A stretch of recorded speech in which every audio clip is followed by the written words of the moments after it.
სალომე ზურაბიშვილის ბრიფინგი, სადაც მან ხელისუფლების არალეგიტიმურობაზე ისაუბრა და სახელმწიფო ინსტიტუტები გააკრიტიკა, შეფასებების საგანი გახდა.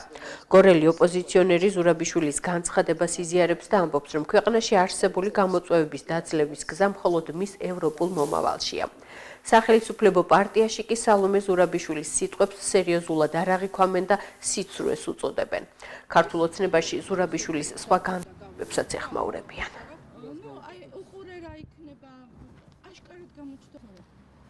ეს არის სალომე ზურაბიშვილი, რომელმაც ითავა ქართველი ხალხის ურთიერთობა ამერიკასთან, ევროპასთან მიმართებაში.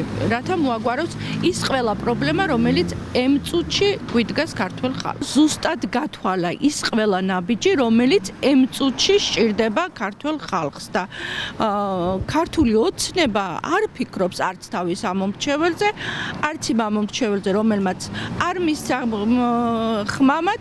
რა თქმა უნდა, მე ძალიან ბევრი ადამიანი ვიცი, რომელიც არიან ქართული ოცნების ამომრჩეველი და მათაც უნდათ ევროპისკენ გზა და ვიცით, რომ ეწერა ბარიერებზე გამოკრული, რომ ჩვენ წინ მივიწევთ ევროპისაკენ.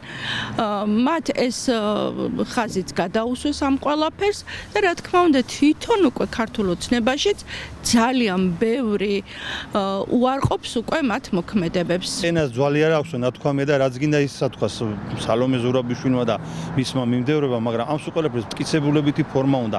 სად დაინახეს დემოკრატიის უკუსვლა?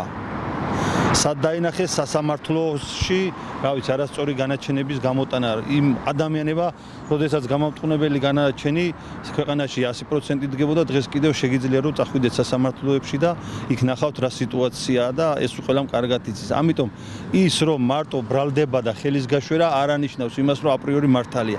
რაღაცა სიმართლეს უნდა შეესაბამებოს. ადამიანებმა დაკარგეს ზნეობა, რეალობის აღქმის უნარი დაკარგეს და გამოდიან იქიდან, ოღონდ ქვეყნის საზიანო განცხადება გააკეთონ, ამაში ვიღაცამ რაღაცა გადაუხადოს და ამისათვის ყველაფრის მზად არიან და ამისათვის რა ვიცი, ახლა ადამიანს რაღაცა უნდა გაგაჩნდეს, სინდისი, ნამუსი, ღირსება უნდა ქონდეს და ღირსებას რო დაკარგავ, მე ყველაფერი ადვილია რა და აი ეს არის ეს ხალხი.